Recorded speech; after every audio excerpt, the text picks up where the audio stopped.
Nikmatnya Craft Cheddar, nikmatnya kebersamaan. Melindungi sesuatu harus dimulai dari awalnya. Karenanya, kami melindungi keseimbangan alami ekosistem sumber air kami.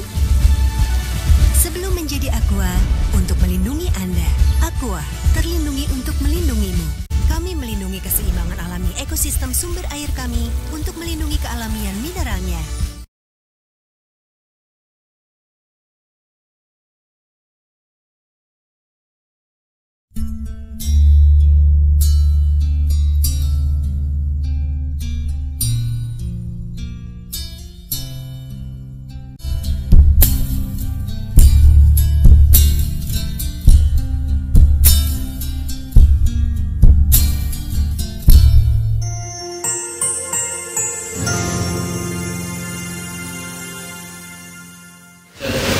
Assalamualaikum warahmatullahi wabarakatuh. Pemirsa JBT Sambas dimanapun Anda berada, bertemu lagi bersama saya Rizky, dan kali ini kita akan dialog wawasan kebangsaan dengan tema menggali semangat nasionalisme untuk menjaga keutuhan NKRI.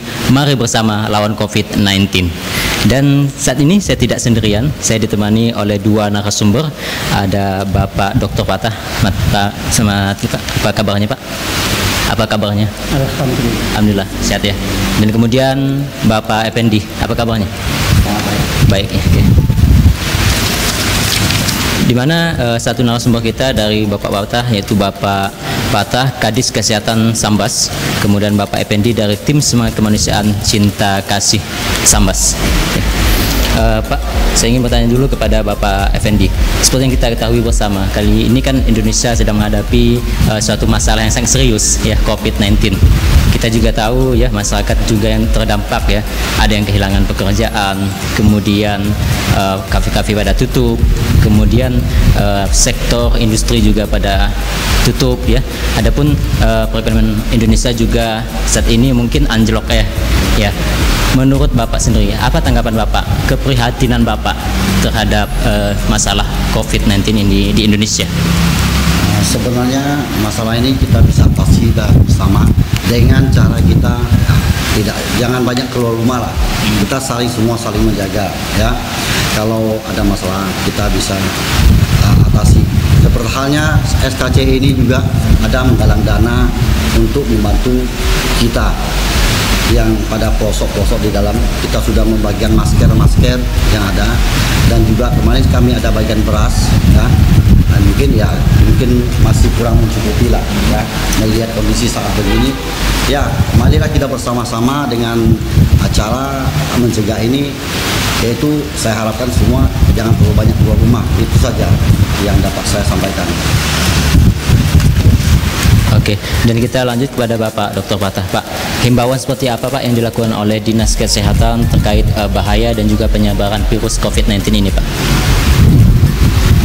Jadi pada prinsipnya seperti yang disampaikan oleh Pak Effendi tadi, bahwa kita memang harus in the home, pokoknya harus kita banyak berdiam diri di rumah. Karena apa? Untuk saat ini bahwa penyebaran COVID-19 ini itu kita tidak bisa melihat, tidak bisa mendeteksi bahwa seseorang itu kena corona atau enggak lah, seperti itu. Kenapa? Orang yang tanpa gejala pun bisa positif untuk saat sekarang ini, dan itu sangat-sangat membahayakan kita lah. Karena kalau yang nampak musuhnya kita sih gampang sekali. Ini musuh nggak nampak, dan orang yang sehat pun bisa positif untuk corona ini ya. Dan untuk saat ini bahwa penduduk Sambas yang sudah positif 1, alhamdulillah sudah sembuh. Cuma yang PDP ini masih 10 yang sekarang dirawat di rumah sakit. Rumah sakit Sambas 9, rumah sakit Pemakat 1. Dan yang ODP, orang dalam pemantauan sekarang masih 493. Yang mana ini nanti menjelang puasa atau lebaran, justru nanti TKI ini yang banyak masuk nanti. Ini antisipasi bisa ribuan nih untuk yang ODP-nya gitu. Dan prinsipnya perlu saya sampaikan, saya pesan terutama untuk menghadapi puasa ini, bahwa puasa ini kita jangan karena puasa ada anjuran-anjuran, justru kita saling mempertentangkan. Justru kalau kita mempertentangkan itu justru akan mengacaukan adanya rasa persatuan NKRI kita ini. Karena dari anjuran MUI bahwa sholat jamaah, sholat tarawih maupun sholat hari Idul Fitri, sholat Jumatan dan lain sebagainya, kita dianjurkan untuk di rumah aja sholatnya. Kita berjamaah di rumah silahkan, pokoknya sholat di rumah masing-masing. Kenapa? Seperti yang saya sampaikan tadi bahwa orang OTG, orang tanpa gejala ini bisa positif. Kayak yang kasus di Sikawang ini, yang habis jamaah tabligh di Goa. Dia datangnya tanpa gejala, selama 12 hari baru di swab, akhirnya 12 hari berikutnya baru positif. Selama 24 hari ini bisa menyebar kemana-mana. Ini intinya seperti itu. Ya, terima kasih Pak. Dan kita akan lanjut kepada Bapak Effendi lagi. Pak, kan kita sudah melihat ya, dan juga kita juga mendengar baik itu himbauan dari kepolisian, TNI, dan juga dari Dinas Kesehatan ya, apa yang telah dilakukan. Apakah itu menurut Bapak itu sudah efektif dan dilaksanakan oleh masyarakat di Sambas khususnya ini? Melindungi sesuatu harus dimulai dari awalnya. Karenanya, kami melindungi keseimbangan alami ekosistem sumber air kami. Melindungi sesuatu harus dimulai dari awalnya. Karenanya, kami melindungi keseimbangan alami ekosistem sumber air kami. Sebelum menjadi Aqua, untuk melindungi Anda. Aqua, terlindungi untuk melindungimu. Kami melindungi keseimbangan alami ekosistem sumber air kami untuk melindungi kealamian mineralnya.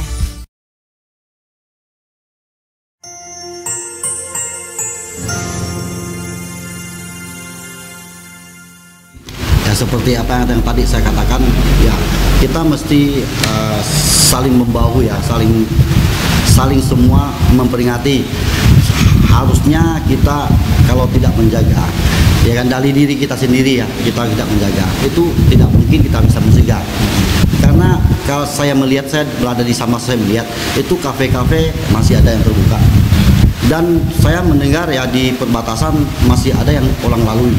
Itu sangat tidak efektif. Ya kan? Itu semua dari luar ke sini.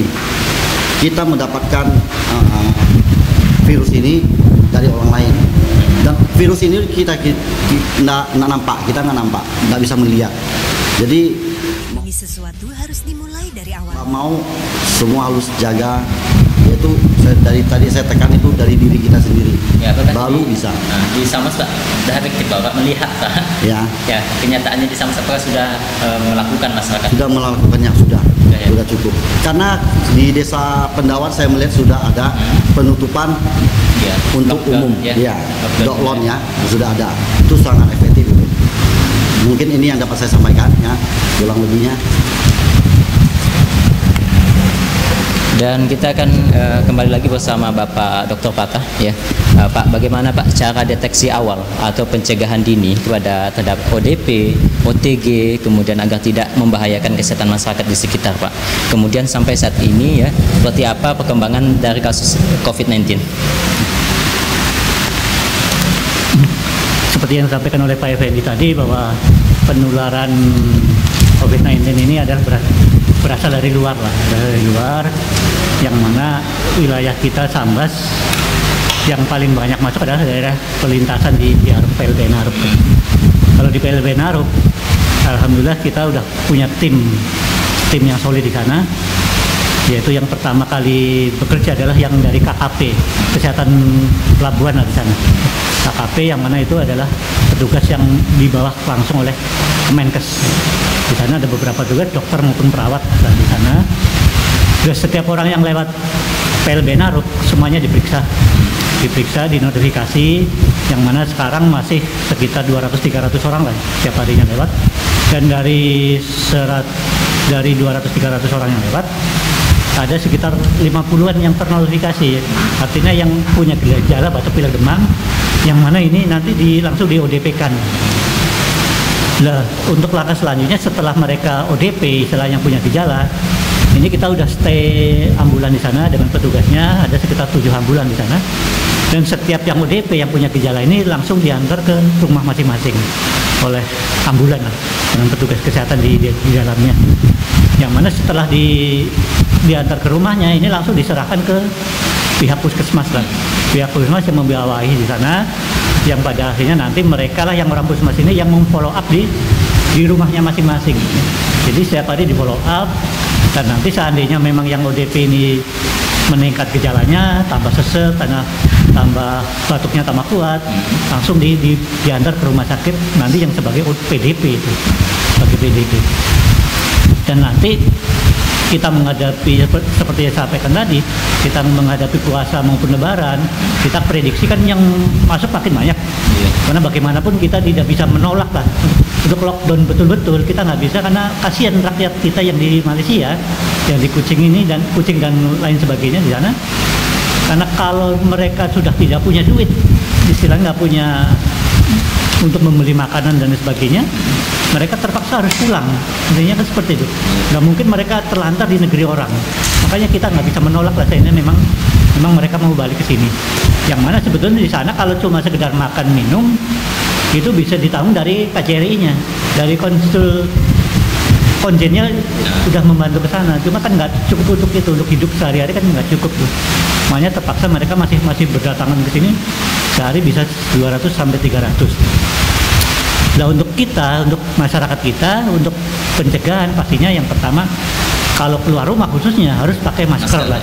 Entah masker seperti yang saya pakai atau masker yang kain pun nggak masalah, daripada nggak sama sekali lah, intinya seperti itu. Karena masker yang standar pun sekarang udah susah belinya gitu. Apakah melakukan cuci tangan Pak?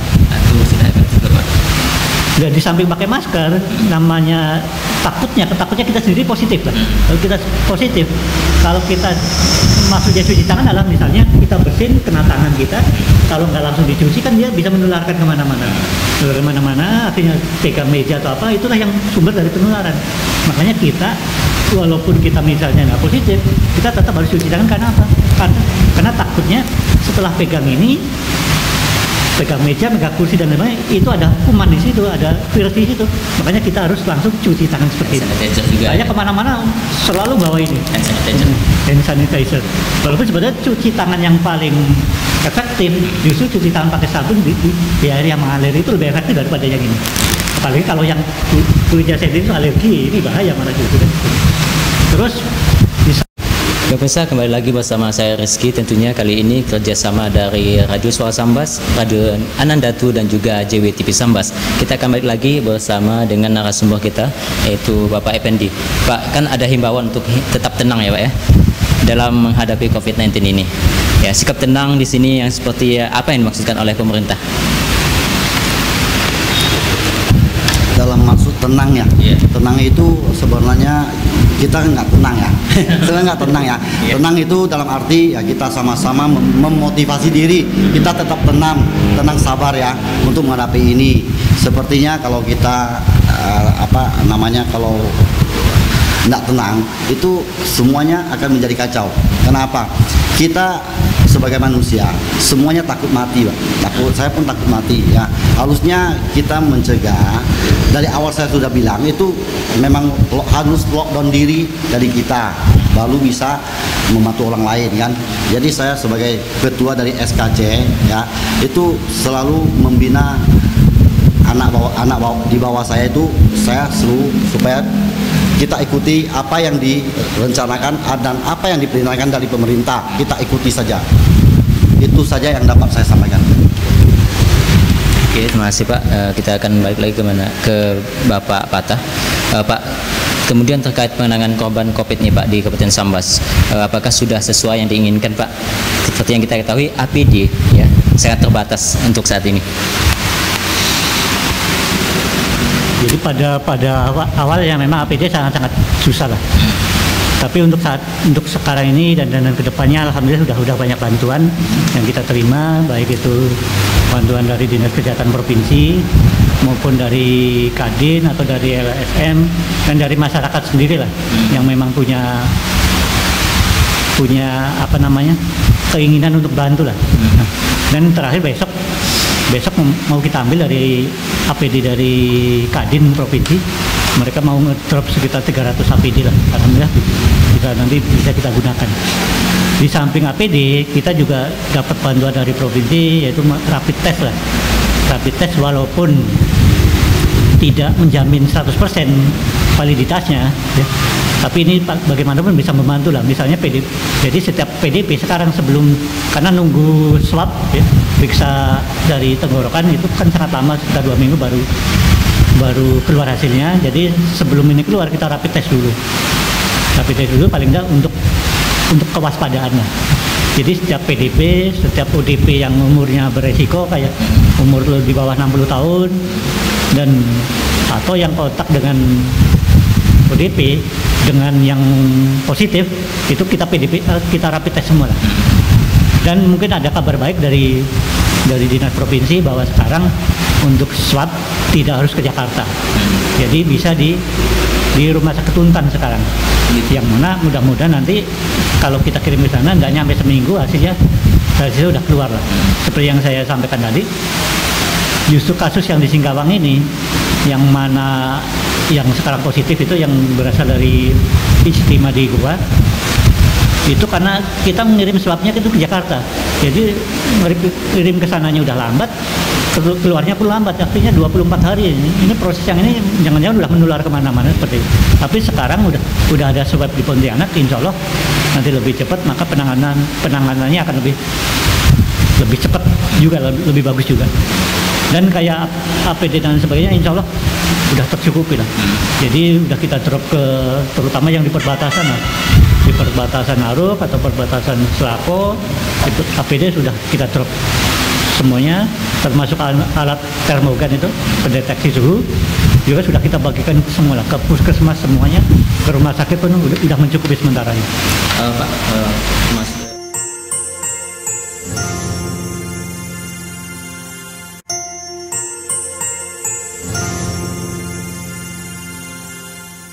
Melindungi sesuatu harus dimulai dari awalnya. Karenanya, kami melindungi keseimbangan alami ekosistem sumber air kami. Sebelum menjadi Aqua, untuk melindungi Anda. Aqua, terlindungi untuk melindungimu. Kami melindungi keseimbangan alami ekosistem sumber air kami untuk melindungi kealamian mineralnya.